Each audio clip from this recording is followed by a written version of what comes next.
Hello and welcome back to another video from me, FPL Crusader. Today we are looking at another double game week with game week 33 on the horizon.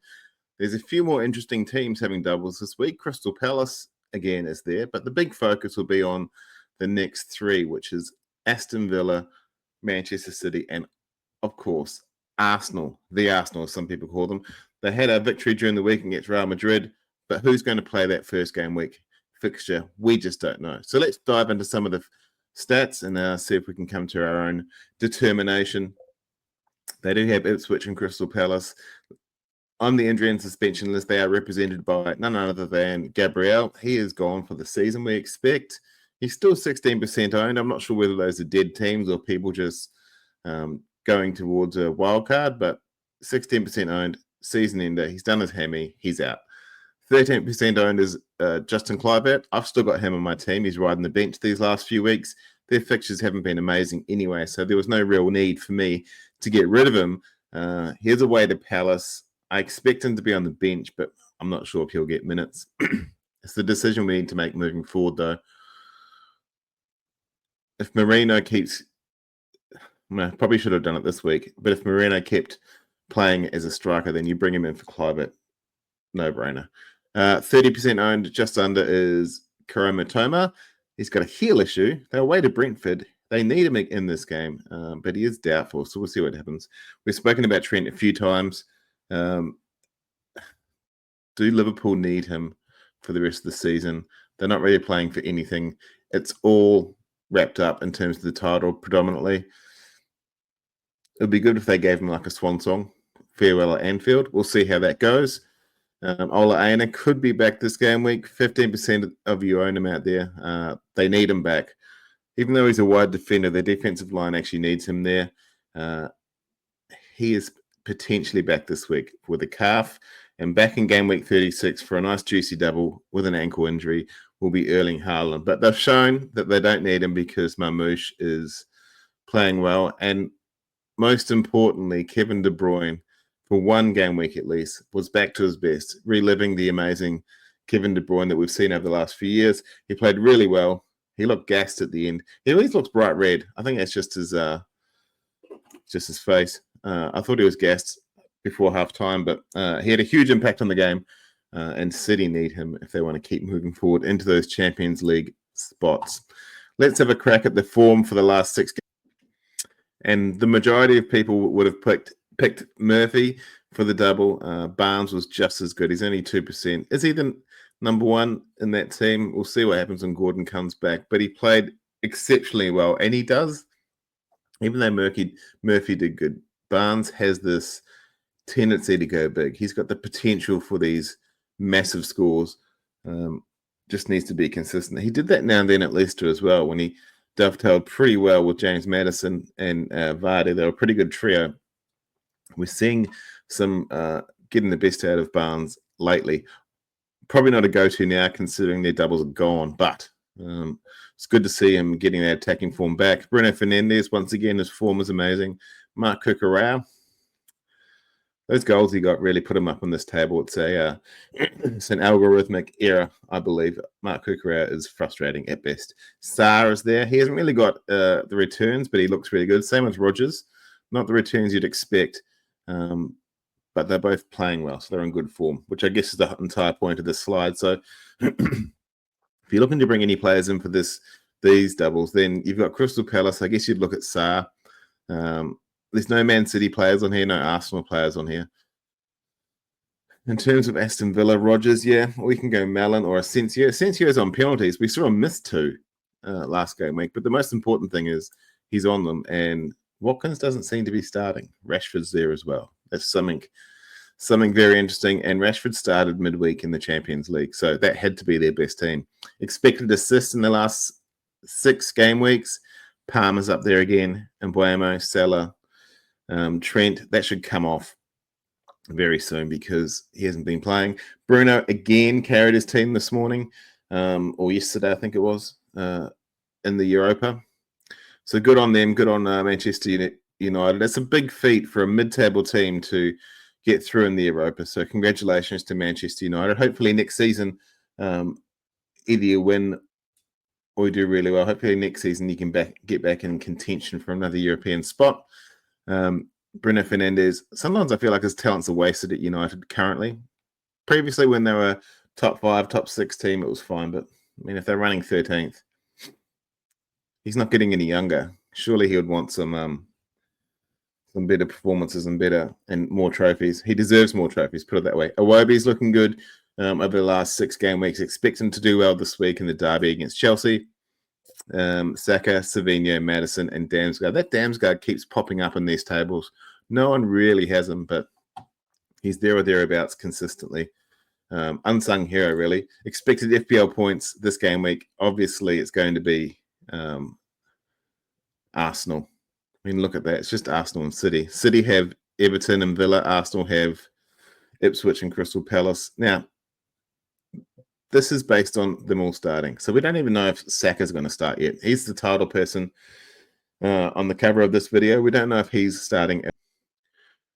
I would assume, and it's only an assumption, I would assume that Saka would be benched against Ipswich and probably come on for the last 20, I'd say 20, and then start against Crystal Palace, but come on around 60 or 70, I'd say. So he probably plays 90 to 100 minutes across the two, but that could be enough to get you those 14 points, especially if he gets some timely assists, which he's been doing really well with. Interestingly enough, the person I've put to represent Arsenal is Martinelli. I think he's a little bit like Barnes, a bit of an unsung hero, inconsistent at times, but when he goes off, he looks really amazing. I think he'll get more points than Sterling and Trossard, myself, Marino. If they keep playing him up front, then Marino could be the golden boy.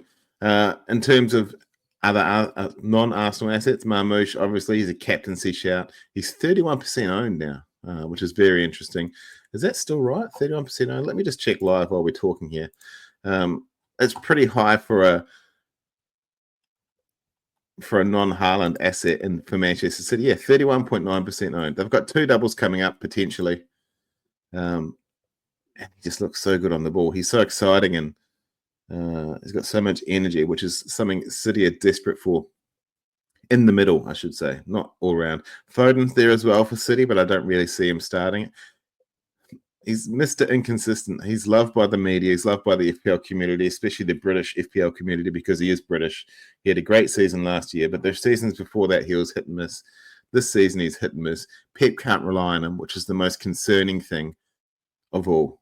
If Pep can't rely on you, then you probably won't get started. So I wouldn't go there myself, but if you've got a Palmer-sized hole in your lineup and you want to fill it, I would actually probably go Kevin De Bruyne over Phil Foden if it was between those two this week. The FPL most wanted for game week 33. Who are you bringing into your team?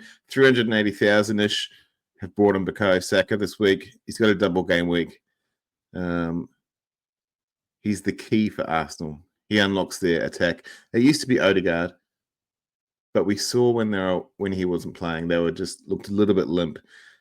He brings that excitement and that trust that people have in terms of getting the ball and delivering the ball, giving him those returns. So I think he will have a really good end of the season. Whether or not they go through to the Champions League final or even go the whole way, it'd be cool if they did, someone different winning it. But Saka has obviously got a lot of trust. He's almost 100,000 more than the next person, which is Marmoush. Haaland can be benched because they don't need Marmoush. Haaland's not back until 36, but Haaland can be benched because they have Marmoush, I should say. He's like Alvarez was last year, but a little bit better. A little bit more lead the line rather than support the line. He's in such a good streak of form. He works well with De Bruyne. If anyone that works well with De Bruyne will have Pep's trust. Morgan Rogers, he's got 5 returns in 5 game weeks. He's a 90-minute man. They've got a double this week. They've got another double a couple of weeks later.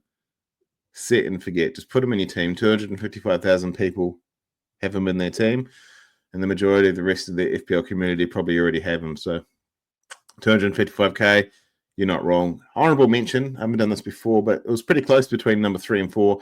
Kevin De Bruyne, 225k. The concern with De Bruyne is that will he start every match?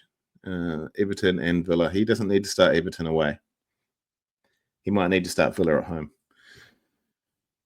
That's the concern. That's why I didn't go for him. Also, I'd have to rip up my team, so I didn't really have the option. But I did consider him. But yeah, it's just whether or not he starts every game. He looks gassed.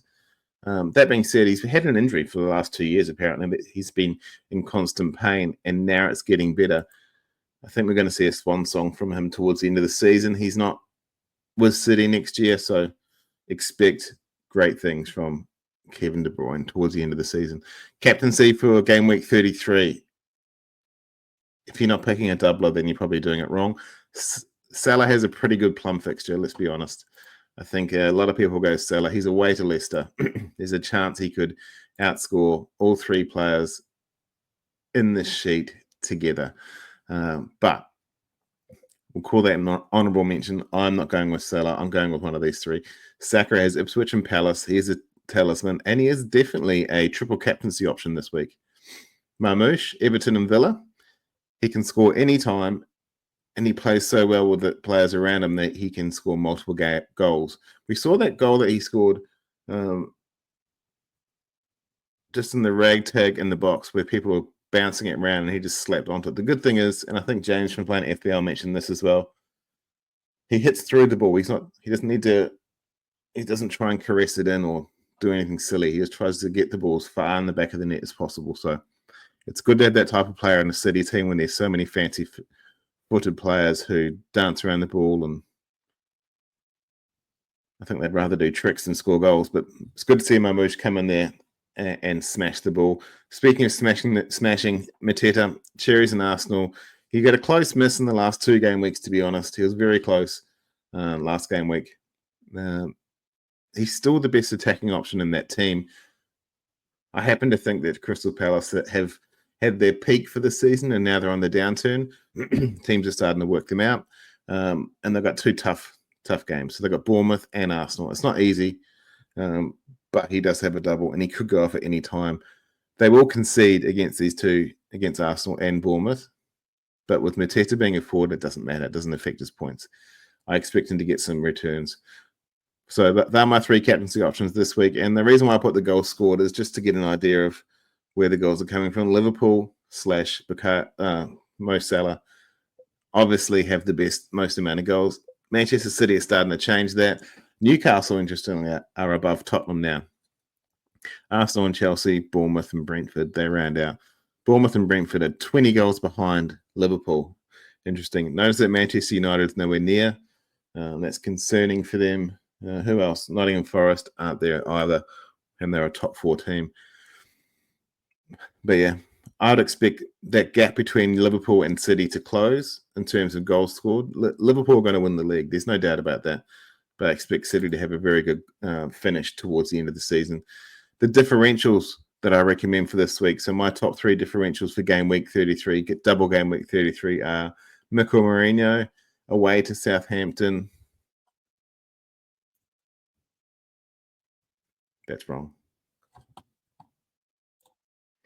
All right, I found the right slide. Sorry about doing that. All right, so the differentials for game week 33 will be Mikel Mourinho, Ipswich and Palace this week in the double game week. Here's a midfielder playing as a striker. He's already got 6 goals this season, and he's been injured for the majority of it.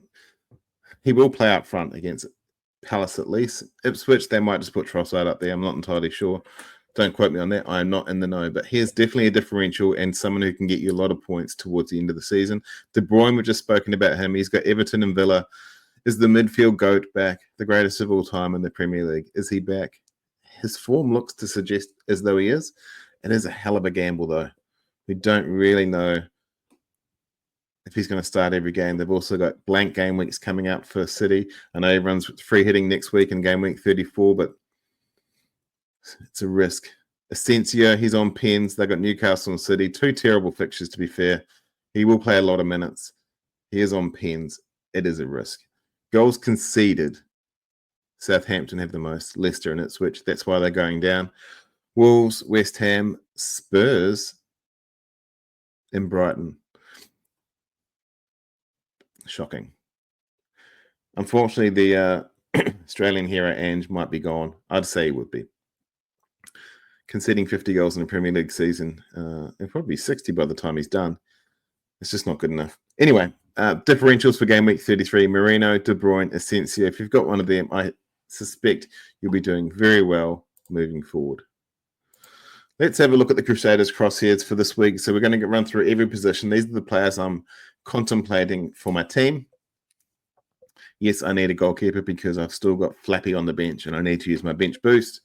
I don't think Flappy's going to get enough minutes for my bench boost. I've reduced this from 5 for each position down to 3 purely because of the games we've got left, and it makes it easier for myself and hopefully other people to make that decision. So we've got Martinez from Villa, Henderson from Palace, and also Edison from City. If Edison plays and doesn't get benched, he's yellow flagged, but when is he not? If he doesn't get benched, then he's probably the best choice. Henderson has Bournemouth and Arsenal this week, but then they've got some good fixtures. They've got Wolves in 37. They've got Liverpool in 38 at Anfield. It's their last game of the season. They'll already be champions by then. They could probably sneak out a win there, to be fair. They got Forest at home in 35. Forest don't seem to be playing as good as they have been, but they're currently competing for a Champions League spot, so expect their form to pick up. Wolves in 37 to be interesting. Both teams don't really have anything to play for, so I expect that to be a free-flowing game in 37. But Henderson is very popular. Aston Villa, they've got some fixtures, but none of them are green. Newcastle, City, Fulham will be tough at home, but we don't travel that well. So don't expect us to do too much there. But then in 36, interestingly, they've got Bournemouth and Spurs. They've got a blank in 37 potentially, and then they've got Manchester United on the final day of the season, which will be very interesting going to Old Trafford if they're competing for a European spot. Expect them to do relatively well. And we've spoken about City. I think Edison's probably the best pick there. So those are my top 3. In terms of the defenders, we've got Munoz, Saliba, and Vardiol. Munoz got -1 in the double game week just gone, so he can piss off. I don't really want to talk about him, but he does have some good fixtures, as I've just said. Especially that Wolves one in 37, but he might be riding the bench over the next few weeks. And to be fair, I'll probably end up getting rid of him. I think the time with Munoz provided me points, and to be honest, he's done pretty good. I think he's top 4 or 5 in terms of FPL points now, whereas 10, 12 weeks ago, he was nowhere near. So he's done really good over the last few. We've also got Vardiol and Saliba there as well. With Gabriel out, Saliba's a no-brainer. And they've got some nice fixtures there as well, specifically Southampton in game week 38. Expect that to be heavily rotated, though. Same with Ipswich, especially coming down off that big win over Madrid midweek. And Vardiol, the concern with Vardiol is if he stays as a central defender, we won't get those attacking returns we've seen in previous seasons. However, City's defenders tend to finish the year strong, so I expect him to do relatively well. That game week 36... double looks very juicy. Southampton and Bournemouth. That Wolves the game week before. And they've got a blank either side. So if you've got your assistant manager chip, that could be one to use. I have Vardy on my team, and I don't think I'll be getting rid of him. I'll be playing him probably every week just to see how it goes. The midfielders, Malin, Sarr, and Saka, all doubles, all business, all amazing. Saka could be Marino, could be... it's probably where I'd stay. I mean, you could gamble on Martinelli, but it's just a gamble, isn't it, really? Great fixtures, as I've said, and Saka, as we know, is the key to their attack. Sarr, I mean, I've got Manchester City there, so I can't even see his fixtures, but they've got a double this week, and then it doesn't look too flash after that. So I've actually got him in my team. I might be getting rid of him soon. But who do I go to? That's the thing. I've got a free hit on 34. Then I need to focus on someone who's got great fixtures for the rest of the season. I'm thinking someone going rogue and putting like a McAtee or someone in there who I think is going to get the minutes. And then Mellon for Villa. They've got 2 doubles coming up. Mellon comes off the bench and scores. He scored in the last 3. And he looks exciting when he's on the pitch. I think Villa need that. They need that. Rodgers is good, consistent, and he plays really well with everyone around him. Mellon comes in and just hits the ground running. So whether he starts or whether he comes off the bench, I think he's very interesting. That could be Rodgers, could be Asensio. I mean, it could be Rashford if he's playing up front and Watkins is bench, but you just don't know what Emery's going to do in terms of the lineup because it keeps changing. So that's always a concern. And we've got Watkins, Mateta, and Marmoush. Marmoush is staying for the rest of the season. Watkins' benching ability is concerning to me, so I'm probably not going to go there. It's a bit difficult currently because they had their tough fixture against PSG during the week and he was benched. He was also benched on the weekend, so it wouldn't be a fitness thing unless we haven't been told. He's got Newcastle, Manchester City this week. They've got Bournemouth and Tottenham in Gameweek 36. They're all relatively tough fixtures. I wouldn't say they're easy. I would expect them get on current process for Emery. I'd expect him to be benched for all 4 of those. To be fair, expecting some good things from Mateta this week, and then he might be one for him to leave the side after that to bring someone else in. Bournemouth and City. I think he can score against both of them, especially against City, especially if Vardio has to play out wide and he's not in the centre. I think that could leave a bit of an issue. And Marmoush, how many games has he got? 1, 2, 3. He's got 6 games to go, 2 doubles. I reckon he's going to score at least 8 returns in those 6 games. So if you don't have him, get him. 30% do. And if you don't, you're probably going to get a red arrow.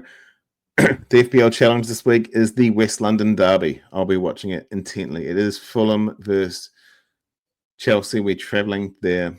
You can only choose players from these 2 teams. I'm gambling on Raul Jimenez starting. I think he generally tends to start against our important teams, important games, I should say. I've got Iwobi as the captain. I've got Leno at the back. I've got Cucurella because he's pretty much the only defender across both teams that could potentially score. I know Anthony Robinson is 3rd on assists, I think he is. But the way we're playing now with Iwobi cutting in all the time and Robinson overlapping, I think we'll let in a goal because Robinson's got too much work to do. Excuse me. I've got Palmer in there just for in case we play him into form and he goes crazy on us. But yeah, the challenge, it's a little bit interesting. If you don't like it, don't play it. I play it just because it's something slightly different to the current format. And there's different rules every week. And it's just a bit of fun, to be honest. You can spend like 2 minutes on it per week. That's it. You don't need to obsess like we do with Fantasy Premier League. All right, how are we looking for this week? I got a red arrow, 65,000 drop, which at my rank it's nothing.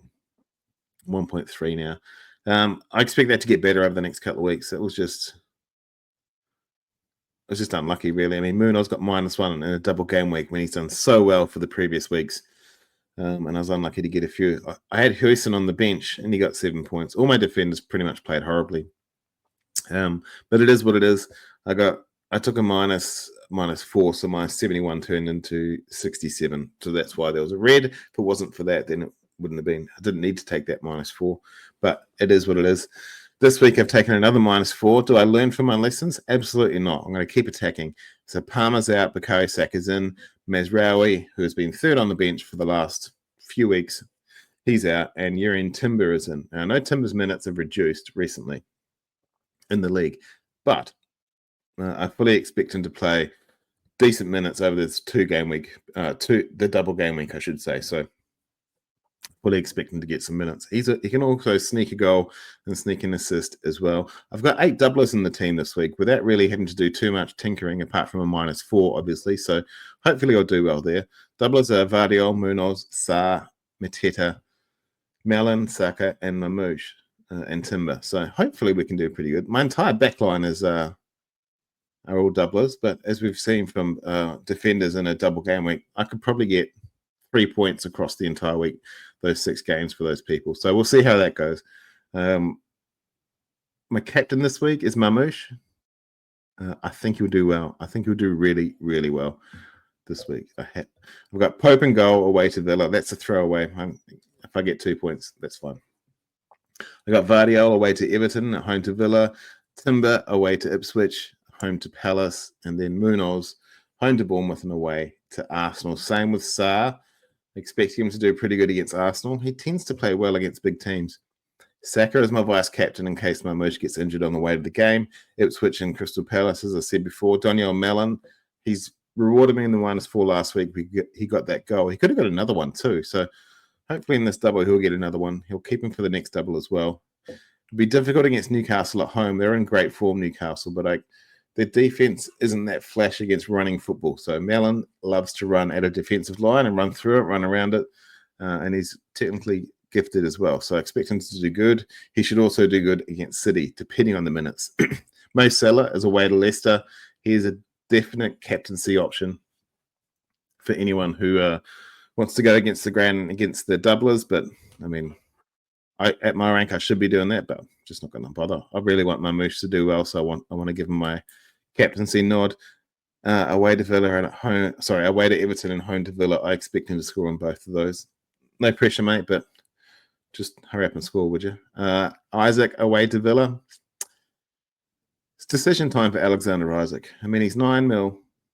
Do I need him for the rest of the season? I don't know. He's consistent, but he's also... Like if De Bruyne keeps playing and keeps getting minutes, and with another double coming up and the way City are playing, I could easily go Isaac to, I don't know, anyone, and then bring in, for Clive, bring in De Bruyne. That is a true and viable option that I'm currently contemplating. Same with Mateta. I probably can't get to De Bruyne if I do Mateta, but this could be his last bite of the swipe at the cherry, depending on what his fixtures are. I can't quite remember, but I don't think I need him all the way out to the end. Bournemouth at home. I mean, Palace should do well in that Bournemouth game at home, and away to Arsenal, they might struggle. It could be one of those games where Arsenal decide just to lock up the front door and not and play boring football just to get out a 1-0 win or 0-0 draw even. Do they even need points now? They almost guaranteed second. They're nowhere near challenging Liverpool for the title. Every time Liverpool falter, they falter twice as much just to prove something. I don't know what they're proving, but I expect Arsenal to win that in a boring affair. But Mateta and Sarr will hopefully get me some returns over the game week. So that's my team. That's how it stands. I hope everyone has a productive week and gets lots of points. I hope all your arrows are green. Your differential score hat tricks. If you celebrate Easter, hope you have a fun time with your family. And the 4-day weekend means a lot to you in terms of religious aspects. If you're not religious like me, hope you have a happy 4-day eating your fat pig like I will be, eating chocolate and being merry with your friends and family. Have a good game week. Have a good long weekend if you observe it in your country. And thank you very much for tuning in. As I said, hope your arrows are green and your differential score hat tricks. My name's Luke, FPL Crusader. Thank you very much.